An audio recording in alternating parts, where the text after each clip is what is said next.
Assalamualaikum. Hai teman-teman, welcome back to my YouTube channel.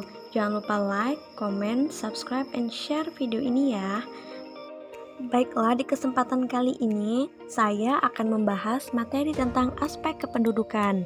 Jadi, aspek kependudukan itu adalah penduduk yang berada di suatu wilayah beserta karakteristik demografi, sosial, maupun ekonominya. Ada 3 aspek kependudukan. Yang pertama, jumlah persebaran penduduk, komposisi penduduk, dan pertumbuhan penduduk. Jumlah persebaran penduduk dibagi menjadi 2, yaitu persebaran penduduk berdasarkan geografis dan persebaran penduduk berdasarkan administrasi. Jumlah persebaran penduduk berdasarkan geografis ditandai dengan batas-batas alam seperti pantai, sungai, danau, dan lain sebagainya. Sedangkan persebaran penduduk berdasarkan administrasi ditandai dengan batas-batas wilayah administrasi yang ditetapkan oleh suatu negara. Faktor yang mempengaruhi persebaran kepadatan penduduk ada 3. Yang pertama, faktor fisiologis, faktor biologis, dan faktor kebudayaan dan teknologi. Selanjutnya, pertumbuhan penduduk. Pertumbuhan penduduk dibagi menjadi 2. Yang pertama, tingkat kelahiran penduduk, dan yang kedua, tingkat kematian penduduk.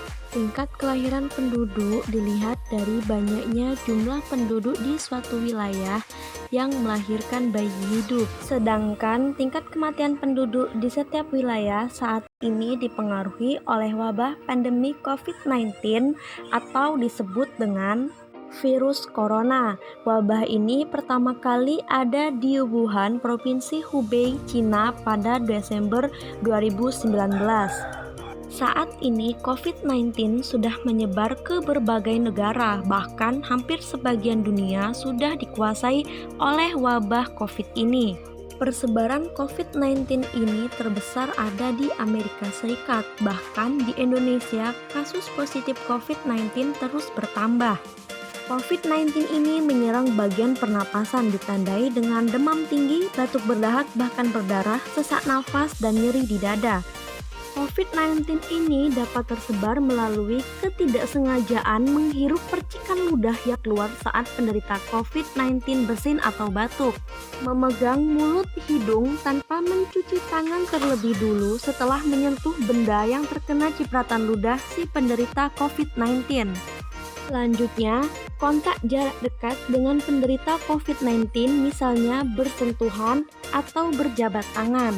Karena sampai saat ini belum ada vaksin untuk mencegah infeksi COVID-19, maka pemerintah menutup kegiatan yang dilakukan di luar rumah atau lockdown. Maka pemerintah menganjurkan setiap masyarakat untuk tetap di rumah atau stay at home dan menerapkan physical distancing, yaitu menjaga jarak minimal 1 meter dengan orang lain, jangan keluar rumah kecuali keperluan mendesak, dan gunakan masker saat beraktivitas di tempat umum atau keramaian, rutin mencuci tangan dengan air dan sabun, juga hand sanitizer yang mengandung alkohol minimal 60%, tingkatkan daya tahan tubuh dengan pola hidup sehat, dan berjemur di pagi hari, setiap pukul 9 sampai dengan 10.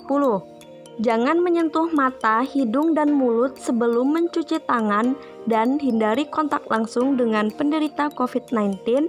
Tutup mulut dan hidung dengan tisu saat batuk dan bersin, kemudian buang tisu ke tempat sampah.